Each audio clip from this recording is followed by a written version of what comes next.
I'm returning to France. The rectorate finds me a place as a supervisor. And one evening, leaving the college, I discover on the town hall of Beaucaire a large tricolor poster.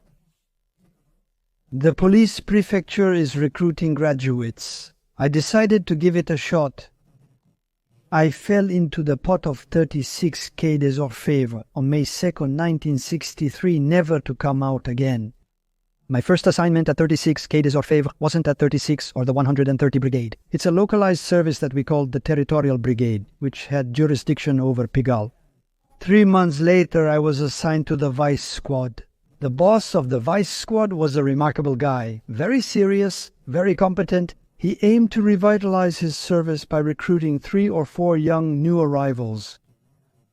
And I climbed the steps of the 36 that were made to arrive through the criminal to La Mondaine, which was on the floor of the management, on the 2nd floor. With a beating heart, I was lucky. I have a lot of luck in my life. It takes being taken under the protective wing of 2, 3 cops, 3 who immediately told me, "Be careful, you're not going to go out with such a person, you're going to go out if he takes you everywhere, you should not go," etc. I spent 9 years at Brigade, the School of Living. It was a fascinating world. As for the cops, we had informants, we had some. We worked primarily, of course, on pimping, because prostitution, it was something.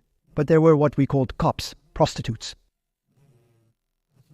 or macarons that were allowed as a means of exchange. And they gave us other thugs, robbers we arrested. We called the Vice Squad, which was formerly called the Morals Brigade, simply because we frequented the world of socialites, if I may say so. At the time, when I was a young inspector at the Vice Squad, we ensured evenings in Musuking. Or a suit. I can tell you that carrying a gun with a suit, it's something. There were evenings, notably at the Winter Circus. How would I say at the Winter Circus? The evening of artists who were extraordinary global figures. We were there to protect and even arrange parties at the Armand-en-Vigne Pavilion by ministers or personalities. What is curious, moreover, since we are talking about Armandaine, is that we could go from wearing the habit to the tuxedo, to the tramp's outfit, to give a hand to the stop. I remember, I'm talking about a tramp because I disguised myself as a tramp one day, on the side of the Abbé Square to tail some traffickers of narcotics. In my time, organized crime was well structured. We all knew it. The cream of French banditry was listed. And when there was a settling of scores, 9 times out of 10, we knew who had killed who. The problem was proving it. It wasn't always easy. There was, if I may say so, a kind of school of banditry.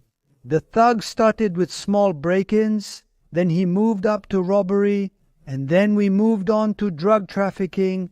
In this school of crime, we learned to use the norms. Now, this young delinquency, which we call thug delinquency, is escalating with Kalashnikovs in robberies without even knowing the function of the weapon.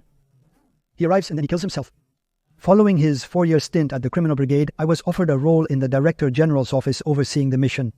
I can tell you that I hesitated because I was leaving the field there. I knew that for some time I was leaving the field. But on the other hand, my boss, Pierre Tavelli, who was really very close to him, tells me not to hesitate. Discover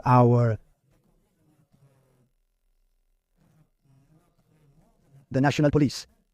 I was in charge of relations with the police prefecture and relations with European police officers in matters of terrorism. I'm grateful to have visited 9 European countries.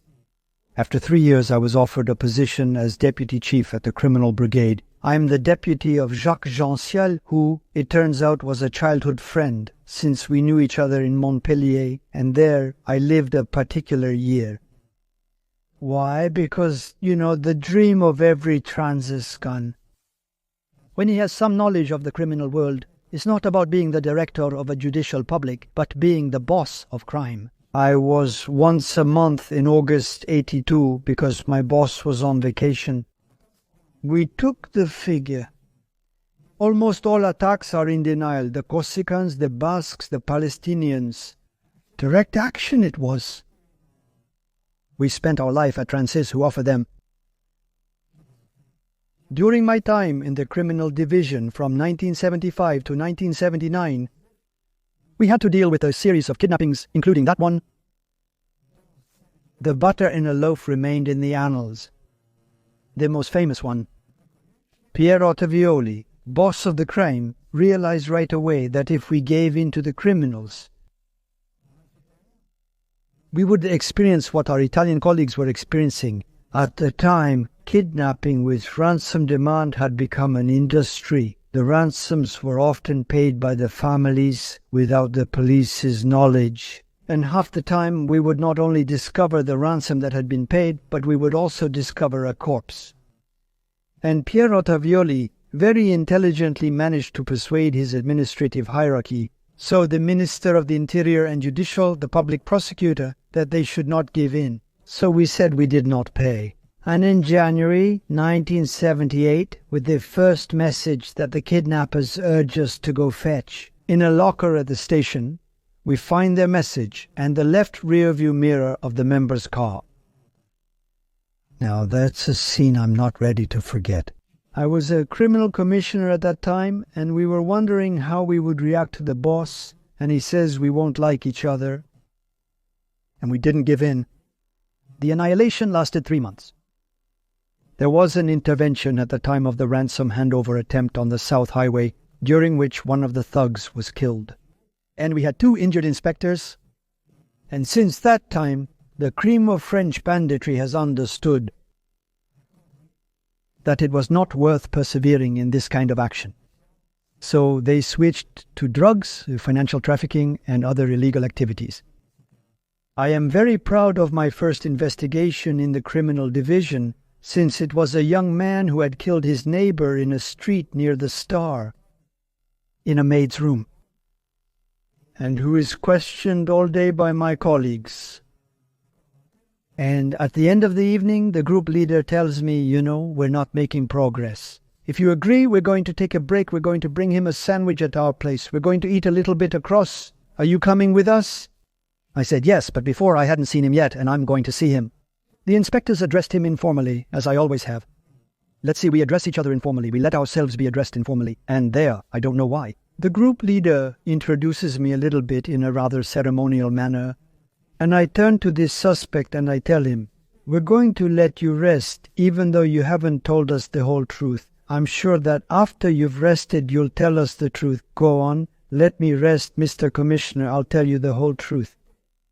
Oh la la. Right away, we go down a floor to my office, and one-on-one, I tell him, go ahead now, you have to come clean. The question he asks me is very simple. He tells me if it was me who had murdered Mrs. Tanguy. Her name was Mrs. Tanguy, not murdered, killed. Because there was no meeting, I think. He tells me, what am I risking? And I answer him with a lot of honesty. I'm not a jury, but I think that through what we know about the case, the findings, you could potentially benefit from mitigating circumstances. And he confessed, and in 1982, 1993, I was appointed director of 36 Quai des Enfers. I was the boss of this house, so I repeat, I had started as the last wheel of the carriage, and I was the big boss. And there I lived for 3 years, another extraordinary period. The case that marked me the most is the Humonbon case, the hostage-taking in a kindergarten in Neuilly. 9 o'clock in the morning in May 1993. A masked individual wearing a helmet dressed in black enters the Le Maternelle school at Charcot in Neuilly and takes hostage in a kindergarten class about 20 kids. He carries printed documents and messages from his computer, essentially explaining his point. That he wants a colossal ransom of 100 million. If his demands are not met, he will carry. The hostage situation involving attacks on children lasted 46 hours. Our big fear was that there was a huge gap between what the author of the hotel takeover was demanding and the threats he was making towards the kids, and a huge gap between his behavior towards the kids. We realized that he had a behavior. He didn't really give the impression of wanting to harm the kids, whereas in the writings there were huge things written. The engineers in the labs through the glass had seen that he had arrived with explosives. He had put explosives all around the class. He had an explosive belt, and that at any power he could blow up the school. We thought he was not going to deliberately press the detonator, the cap, but under the effect of fatigue, he could at any given moment buy the pressure and it could jump. And I can assure you that at 7 in the morning, when the raid took place, the last child hostages were released. It was a big relief. We are all more or less fathers. Obviously, there was the problem of the death of human bombs. The controversy arose, particularly with the Magistrates' Union, which accused the RAID of having murdered human bombs, while the RAID colleague who fired during the intervention.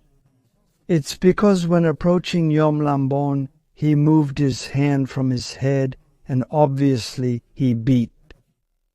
That's it. It's a case that marked me a lot. A question that is often asked to me is, how did you turn the page? When you've lived what I've lived, you can't turn the page. Why? Because every day that God makes. The media frequently mentions cases handled by the 36, formerly known as the 36, they did. Bastien. He moved, of course, but we say the Parisian Judicial Police, and it can be a crime in Paris. It can be a big robbery in Val-de-Marne. The Judicial Police remains competent in Paris, entre Améros, and the 3 Crown departments due to their competence. And then, to be very frank, I kept the cord. Binnacle is not. First, with former colleagues, there are fewer and fewer of them since, given my age, many have gone to mutual aid. But I still have a cord that will fade away. Maybe, I hope, but, well, it's the jury of the Brigade des Orfèvres. As a former director, I am a member of the Quai des Orfèvres jury. Every year, I meet all the jury members 2 or 3 times, among whom are many colleagues. I'm in 36, where it happens by chance and by necessity. I don't see what other job I could have done. As magnificent, but there are other professions in life. The important thing for young people starting out in life is